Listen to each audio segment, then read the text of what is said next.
કેમ છો મિત્રો? હિટી વ્લોગમાં તમારું સ્વાગત કરું છું.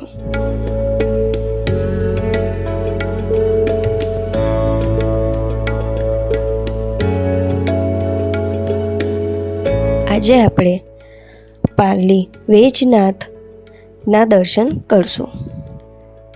પારલી વૈજનાથ મહારાષ્ટ્રના બીડ જિલ્લામાં આવેલું છે, જેનું અંતર અમારા ઘરથી 570થી 590 જેવું છે.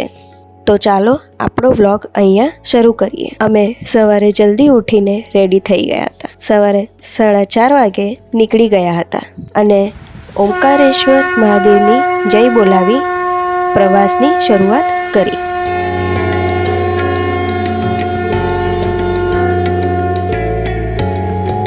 સવારે થોડી ઠંડી પણ લાગતી હતી.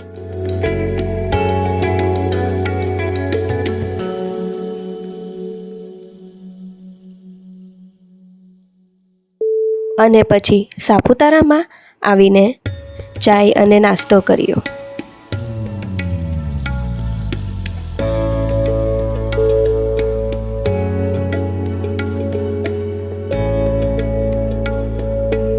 સૂરજદાર આવી ગયા હતા.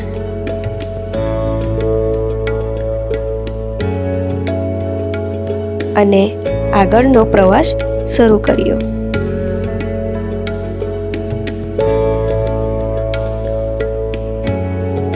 અમે વિજાપુરથી વૈજનાથ હાઈવે પકડ્યો હતો.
પછી બપોરનો સમય થઈ ગયો હતો, તો જમવાનો પણ ટાઈમ થઈ ગયો હતો. તો અમે એક હોટલ પર ઊભી રાખીને ત્યાં અમે જમ્યા. પારલી પહોંચતા જ અમને 6 વાગી ગયા હતા. પછી ત્યાં મંદિરની બાજુમાં જ ભક્ત નિવાસ છે, ત્યાં અમે રૂમ બુક કરાવ્યું હતું. પહેલાં અમે ફ્રેશ થયા. ફ્રેશ થઈને પછી અમે દર્શન કરવા ગયા.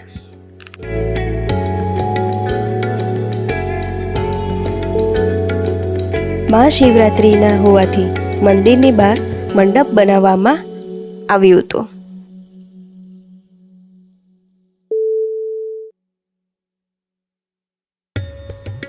મંદિરની અંદર ગયા તો પબ્લિક પણ વધારે હતી, પણ તો પણ અમે સારી રીતે દર્શન કર્યા.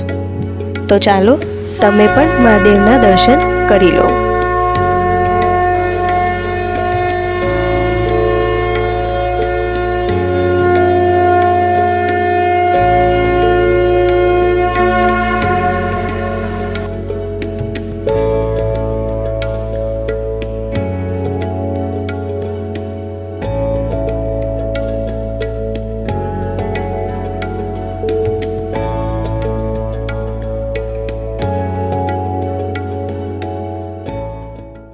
મંદિરની બહાર ઘણી બધી દુકાનો હતી.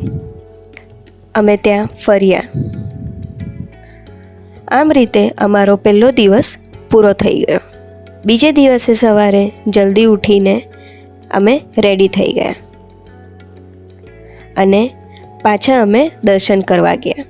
આરતીના ટાઈમ પર અમે ત્યાં આરતી કરી. ખૂબ જ સારું લાગતું હતું.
તો ચાલો હવે આપણે ગિરનેશ્વર જ્યોતિર્લિંગ જોવા જઈએ. અમે ત્યાં પહોંચ્યા તો જોયું ખૂબ જ પબ્લિક હતી.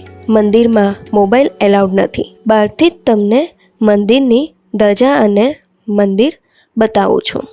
પછી ત્યાંથી ઇલોરાની ગુફા જોવા ગયા. ત્યાં કાર પાર્ક કરી અંદર ગયા. અહીંયા એન્ટ્રી ફીસ છે 40 રૂપિયા.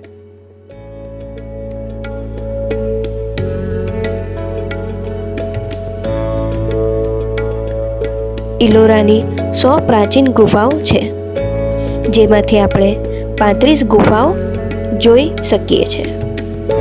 આપણે ઇલોરાથી સૌથી જાણીતી ગુફા નંબર 16 છે, જેને કૈલાસ ટેમ્પલ કહેવામાં આવે છે, જે 1200 વર્ષથી પણ જૂનું છે.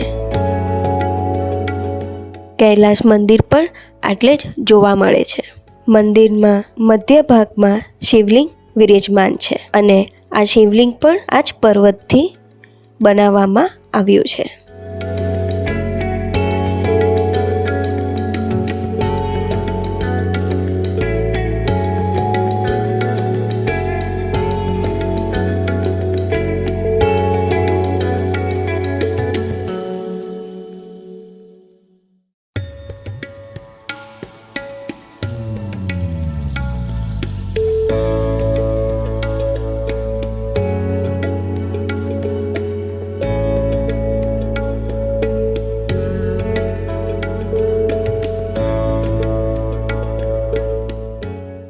આપણે જે 20 રૂપિયાની નોટ પર આ જ ઇલોરાના ચિત્ર જોવા મળે છે.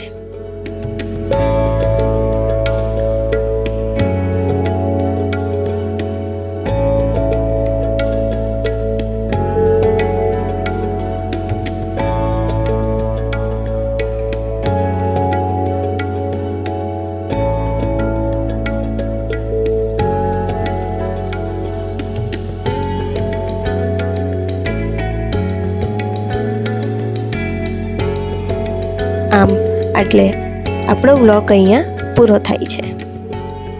જો તમને આ વ્લોગ ગમ્યો હોય તો લાઈક કરજો, કમેન્ટ કરજો અને સબસ્ક્રાઈબ કરવાનું ભૂલતા નહીં.